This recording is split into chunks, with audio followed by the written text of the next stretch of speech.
another high-altitude object was shot down Sunday afternoon over Lake Huron.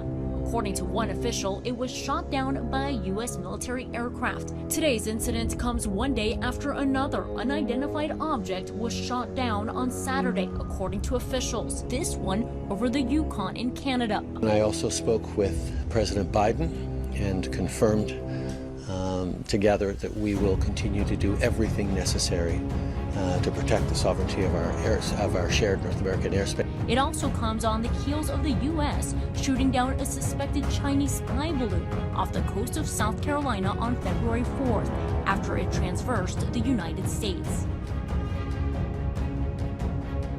Kita ke spy balloon sebentar, lalu kita mendiskusikan sesuatu yang akan membuat kita semua shock. Alien are real and they're coming now. Amerika pertama kali menembak jatuh balon spy milik Tiongkok yang berisi alat surveillance kamera dan transmitter di atas Laut Atlantik. Yang dilanjutkan dalam seminggu ke depannya, 3 lagi ditembak jatuh pesawat tempur Amerika. Total jadi 4 balon mata-mata sudah ditembak jatuh. Tiongkok mengutuk keras serangan Amerika ke balon udara tersebut dengan mengatakan bahwa balon tersebut adalah balon cuaca milik swasta untuk kemanfaatan dunia, untuk data yang akan digunakan untuk melawan perubahan iklim. Lalu ada 4 balon lagi melintas Amerika Latin. Diduga Tiongkok telah mengirimkan lebih dari 10 balon pengintai dengan ketinggian 60.000 feet di atas permukaan laut. Sangat tinggi sekali posisinya, di mana balon-balon tersebut sudah melintasi 40 negara di 5 benua. Secara fakta lapangan, keempat balon tersebut adalah milik Departemen Pertahanan Tiongkok yang ditembak jatuh oleh Amerika dengan peralatan surveillance kamera perekam, transmitter, antena dari perusahaan kontraktor pertahanan Tiongkok, BUMN militernya Tiongkok. Dan bagi dunia, bagi kita semua, itu bukan balon cuaca. Kembali ke posisi terbang balon yang 60.000 feet. Itu jauh di atas penggunaan air traffic, namun tetap sangat berbahaya jika menabrak pesawat umum. Aviasi penerbangan komersial dan pesawat tempur biasanya menggunakan altitude atau ketinggian antara 30.000 kaki hingga 40.000 kaki di atas permukaan laut. Kita detailkan sekarang tentang spy balloon. Mirip zaman Perang Dingin Soviet Amerika, pesawat U-2 adalah pesawat surveillance pengintai yang beredar di angkasa di mana Amerika menggunakannya yang dibalas oleh Soviet. Kali ini Tiongkok duluan melakukannya terhadap Amerika, di mana Amerika membalas dengan menembak jatuh semua yang lewat Amerika. Tiongkok mengutuk keras Amerika atas tindakan tersebut. Ada yang menarik, baru saja hari ini terjadi, di mana Tiongkok menuduh Amerika membalas dengan mengirim 10 balon mata-mata ke Tiongkok yang dikejar oleh jet Tiongkok dan ditembak. Semua itu membuat hubungan Amerika dan Tiongkok memanas. Oke, tunggu sebentar. Kita ini new mind, kita kuat data dan kita kuat di analisa. Kita perdalam lagi. Ada 10 balon di Tiongkok dan Amerika setelah menembak 4 buah balon selama seminggu ini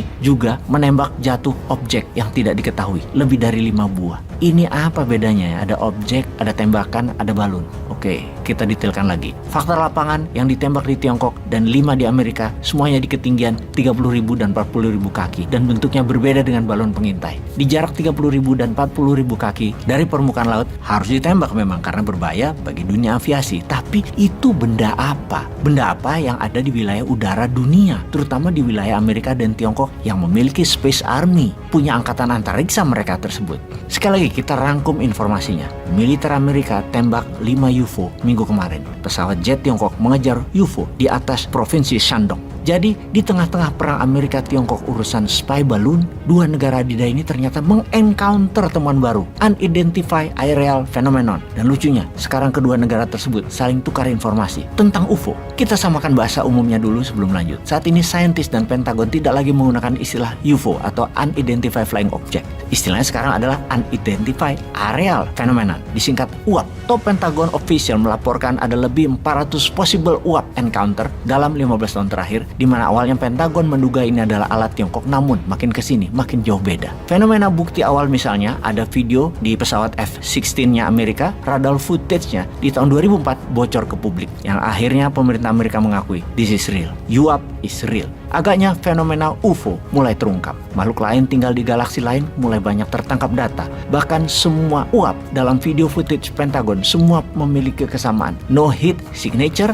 no sonic boom, the flying object defied the law of physics, atau semua benda melayang tersebut melawan hukum fisika bumi. Semua berkecepatan cahaya atau lighting speed, mampu bergerak dari water to air atau dari air ke udara dan dari air to space, dari udara ke angkasa. Sampai saat ini belum ada yang sanggup menjelaskan teknologi UAP tersebut tersebut apa? Kongres Amerika sudah rapat di tahun 2024 ini sudah 4 kali dan mengatakan UAPs is not man-made, unidentified aerial phenomenon, bukan buatan manusia, maksudnya manusia bumi. Kalau hal itu makin banyak dan makin nyata, maka ancaman terhadap manusia meningkat berkali lipat. Belum diketahui asal flying objects UAPs tersebut ekstraterestrial atau ekstradimensional originnya atau asalnya. Tahun 2021, Departemen Pertahanan Amerika atau DoD, Department of Defense, rilis laporan rinci yang mengatakan bahwa ada 100 UAP sighting tertangkap kamera. Kemudian Kongres membuat pernyataan resmi agar Pentagon fokus pada UAP.